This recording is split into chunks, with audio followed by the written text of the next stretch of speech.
So, having navigated the complexities of Kant's rejection of absolute idealism and his critique of Kantian dualism, we now turn our attention to the core of his practical philosophy. It's easy to get stuck in the formalism of the groundwork, but that's only part of the picture. Kant's mature thought is far richer, spanning foundational works, applications to metaphysics and religion, and crucially, a deep dive into human nature and history. The German idealists, while heavily influenced by Kant, often misread him, focusing on this formalism and seeing the tension between duty and inclination as a flaw to be overcome. Wood's approach here is smart. Let's start where Kant himself placed significant emphasis, his view of human nature within history, before tackling the more abstract foundations. Right, so Kant, right from the groundwork, splits ethics neatly. You've got the a priori metaphysics of morals, the universal principles, and then you've got practical anthropology, the study of us humans, the beings these principles apply to. Now, why is this anthropology bit so important? Because if you don't know what kind of creature you're dealing with, how can you possibly figure out what specific duties apply? Think about it. Knowing the general rule don't lie is one thing, but knowing when lying is permissible or even necessary requires understanding the messy reality of human situations. Sadly, Kant wasn't optimistic about our scientific grasp of ourselves back then. He thought the field was pretty underdeveloped. But here's the kicker. When he finally wrote the Metaphysics of Morals, he tweaked this division. He basically said, okay, the empirical stuff isn't separate, it's woven into the metaphysics itself. Anthropology then became more about understanding the subjective conditions, the psychological and social factors, that either help or hinder us in actually following those moral laws. And where does Kant find his most confident way to study this human nature? Not just in isolated studies, but through his grand theory of history. This is where things get really interesting. Kant argues that to make sense of human history, we need to see it as heading towards a natural end. What's this end? It's the full blossoming of all our innate human capacities, the complete development of our species' predispositions. Think of it like watching a seed grow into a tree, but on a cosmic scale for humanity. Crucially, Kant stresses this isn't some conscious plan we've all agreed upon. It's a natural end, something we posit as a regulative idea, a guiding principle, a lens we use to make the historical data intelligible to ourselves. Since these capacities are spread across generations, the goals driving this historical process are collective, things we achieve unintentionally as individuals, only becoming aware of them through philosophical reflection. This idea of an unconscious collective purposiveness sounds very Hegelian, doesn't it? Well, guess what? Kant had it already, though for him it was a tool for understanding, not a metaphysical dogma. This historical perspective completely flips the script on those who see Kant as having a timeless ahistorical view of reason. So, how does nature cultivate this rational species? Through what Kant calls unsociable sociability. Sounds paradoxical, right? It means we're naturally driven by competition. We want status, we can't stand others, but we also can't bear being alone. Think Machiavelli's jungle, but with a twist. This drive pushes us to develop our rational faculties, our ability to strategize, cooperate strategically, and ultimately communicate and criticize. But lurking beneath this drive is a nasty little thing, self-conceit. This isn't just about wanting stuff, it's a desire to be superior, to use others as mere tools to get ahead, and to exempt oneself from the rules one demands others follow. Kant is clear, this is the real enemy morality has to fight. When critics complain about Kant's dualism or his supposed hostility to nature, they're missing the point. The counterweight to duty isn't just base desires, it's this specific insidious tendency rooted in our rationality itself, the urge to see ourselves as privileged exceptions. Here's the kicker, the ironical twist in Kant's view of our predicament. The very competitive, antagonistic drive that nature uses to forge our rational minds, the unsociable sociability, becomes the very thing morality must conquer. Once our reason develops, it dawns on us that there's a fundamental moral law, grounded in the absolute worth, the dignity, of every rational being. This implies equality. Reason then faces a profound dilemma. It must turn against the very propensity, self-conceit, that allowed it to emerge in the first place. Our destiny, according to Kant, is this perpetual struggle, a battle between our ingrained nature and the culture we build to refine it, all aimed at achieving moral perfection. It's like we have to constantly fight the very engine that powered our ascent. Now, some people, maybe even some early critics, might misinterpret this struggle. They might think Kant wants us to simply tame our desires, to make them play nice with reason. But no, Kant is more nuanced. He talks about perfected art becoming nature again, suggesting a return to a kind of natural harmony, but one achieved through deliberate, cultured effort. However, his philosophy of history gives him serious pause. He thinks this reconciliation between our natural inclinations and our rational duties is going to be incredibly long and difficult. It's not something you achieve through a quick philosophical epiphany or by adopting a more relaxed attitude towards your impulses. It's a massive, ongoing social project requiring constant vigilance and effort. It's definitely more than just going beyond artificial dualisms. It's facing a deeply entrenched historical challenge. All right, let's pivot back to the groundwork, the text that usually grabs everyone's attention. Kant's big goal here is to pinpoint the single fundamental principle of morality. In the first section, he tries to derive this from what he calls common rational moral cognition, basically, the intuitive grasp of right and wrong that any rational person supposedly possesses. His aim is to show how his principle differs from alternatives, like appeals to a moral sense or consequences for happiness. But honestly, this initial attempt isn't very convincing. He underestimates how clever opponents can be in interpreting his examples, making his arguments seem less obvious than he thinks. That famous opening about actions only having moral worth when done from duty. It often just confuses people or distracts them from the real core of his ethical theory. It's in the second section where Kant really gets going with a more robust philosophical derivation. So Kant realizes that if our moral judgments are consistent, they must ultimately stem from one fundamental principle. But instead of just one formula, he gives us three different angles on it, each with its own formulation. Think of it as looking at the same mountain from three different viewpoints. First, the form standpoint.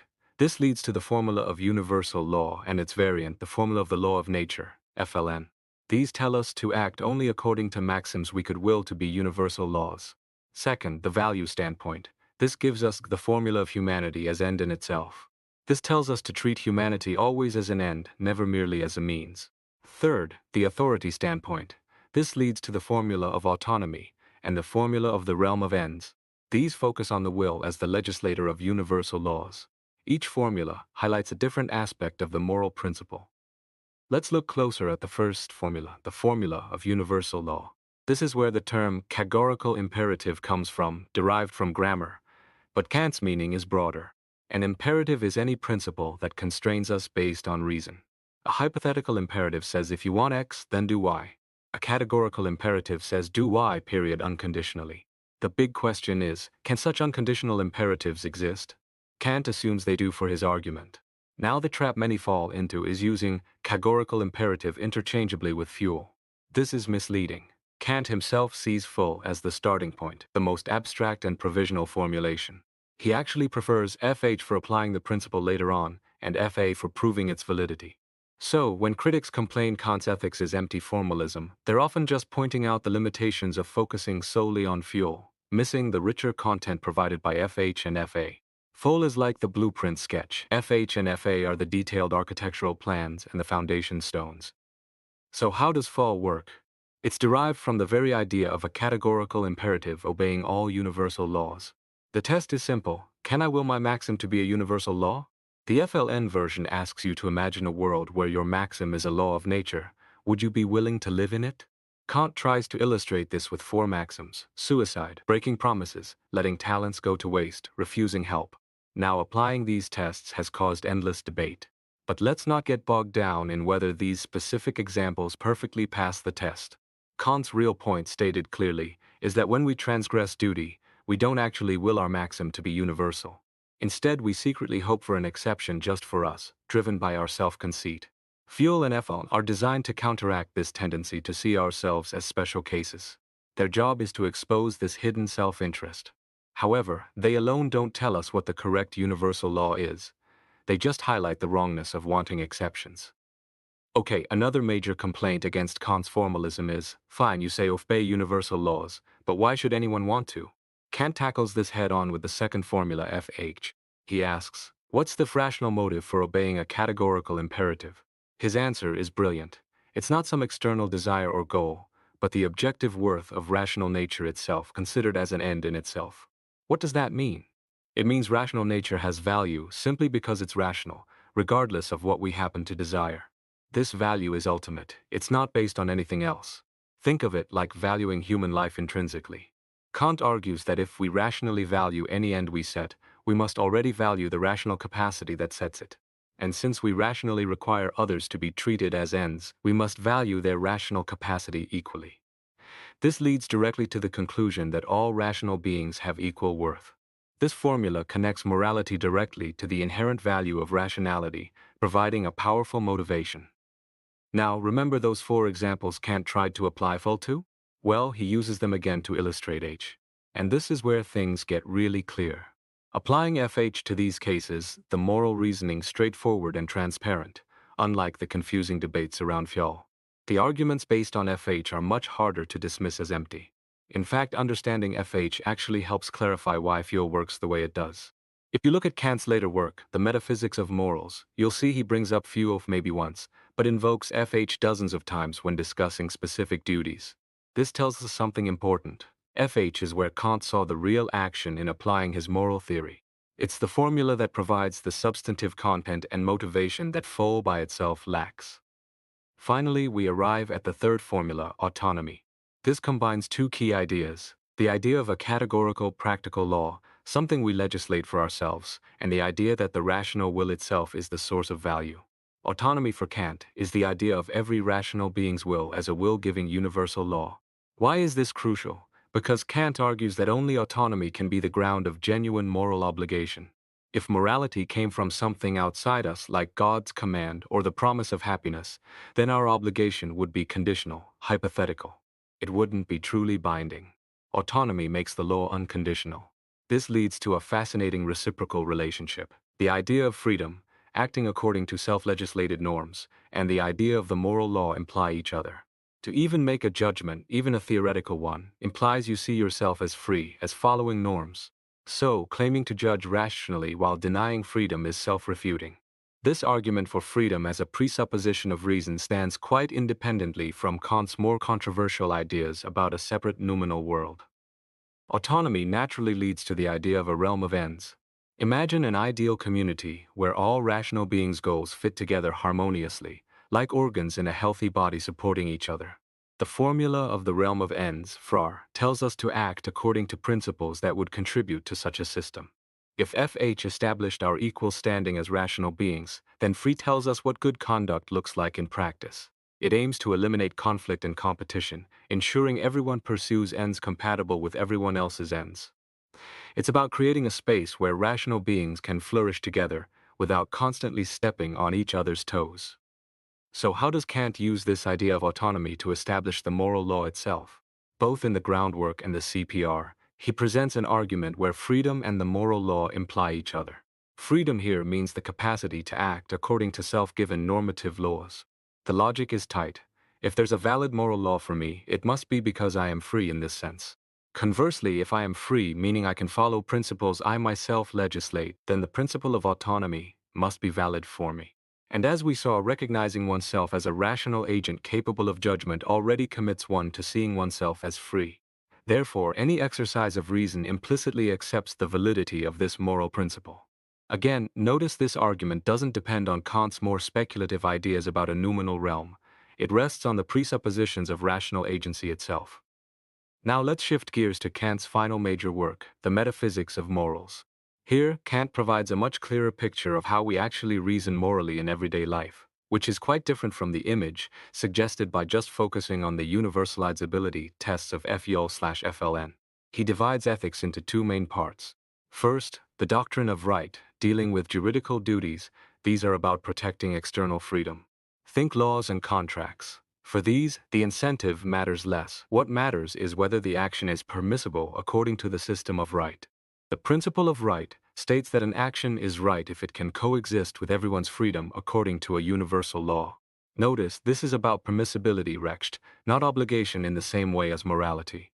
While respecting humanity implies valuing external freedom, the duty to act rightly is primarily enforced by fear of punishment or legal consequences, not necessarily by moral motivation. The second part of the metaphysics of morals is the doctrine of ethics, or the doctrine of virtue. This deals with ethical duties which go beyond mere permissibility. They concern our self-government, the ends we ought to pursue, and the incentives from which we act. Kant argues ordinary moral reasoning is fundamentally teleological. It's about figuring out which ends we're obligated to pursue and prioritizing them. Think about the groundwork examples. Kant organizes them using a taxonomy of duties. You've got duties to yourself versus others. Within duties to yourself, there are perfect duties, specific actions, no wiggle room versus imperfect duties, setting an end, some flexibility in how you achieve it. Similarly for duties to others.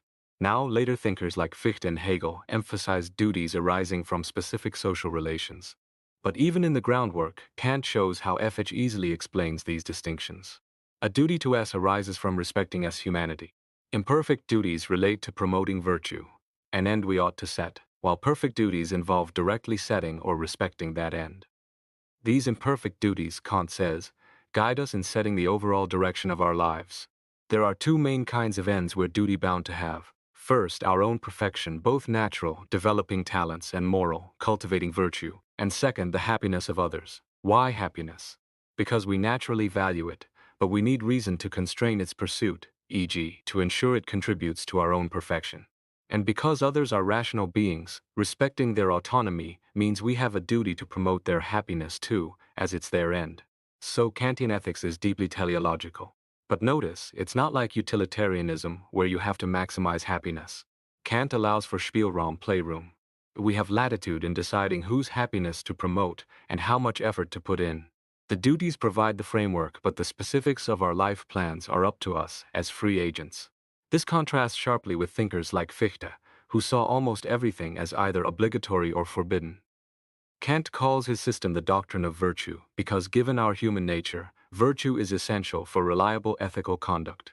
He defines virtue in the CPR as the moral disposition in the struggle, or in the metaphysics of morals, as the moral strength of the will in fulfilling duty. Why virtue? Because, as we discussed, our inclinations, driven by unsociable sociability, constantly pull us away from duty. Fulfilling duty requires effort, requires overcoming this internal resistance.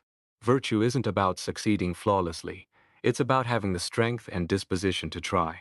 Someone might be lucky enough to have a temperament where duty feels natural and pleasant. That's great, but it's not virtue. Virtue is the character strength needed precisely because the task is difficult. Given our competitive, self-interested nature in society, relying solely on feelings or desires, as Hume or Hutcheson suggested, would be dangerously unreliable for moral behavior. So, the doctrine of virtue applies the moral principle to our empirical nature. But Kant's vision really takes flight when he applies this framework to politics and religion, weaving together morality, anthropology, and history. The absolute prerequisite for all this, enlightenment. What is enlightenment? It's liberation from self-imposed immaturity, the state of relying on others' guidance instead of using your own reason. Kant blames lack of courage, not inability. How do we achieve enlightenment? Through free communication about public matters. Based on this, Kant identifies two major historical aims for humanity. First, achieving a just political constitution, which he believes is only possible in some form of republic. And second, establishing perpetual peace between states, requiring a federation of states. These are crucial, but they mainly deal with external freedom. But Kant thinks these aren't the ultimate goals. Why? Because the root of moral evil, our unsociable sociability, is social. So fighting it requires more than just individual effort. We need an ethical community. This isn't the same as the political state, which relies on coercion to protect external freedom.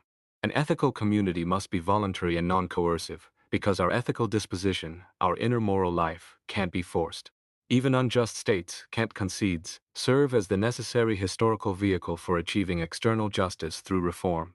Similarly, organized religion, despite its flaws, must be the vehicle through which humanity unites in this ethical community to realize its final moral purpose.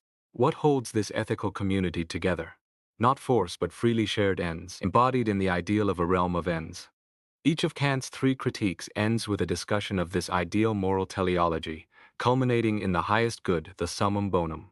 This concept then forms the basis for his famous arguments for religious faith in God and immortality.